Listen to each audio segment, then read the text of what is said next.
嗨，我是海妈。腊梅呢是一个国产的传统物种，这个腊梅的香味非常突出。你看，这是它的花苞，很适合栽种在庭院的前后。大部分的人是认为不能在华南进行年复一年的栽种，但耐寒到零下20度左右，它生长非常旺。在小宋他们的家乡，有一个人家户里面是什么状态呢？超过15年的时间，他的庭院里面的腊梅树，全村的人都要拿着斧头、拿着砍刀去，想锯就锯的情况之下，年复一年的开花。自己种在这个上面，它的叶子会掉光，耐反复的修剪，直到8月份停止修剪。这个花苞是在盛夏孕育出来的。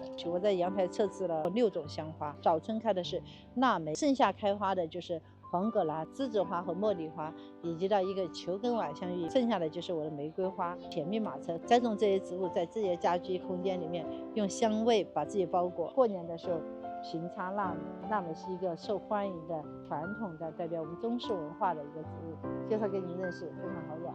关注海妈。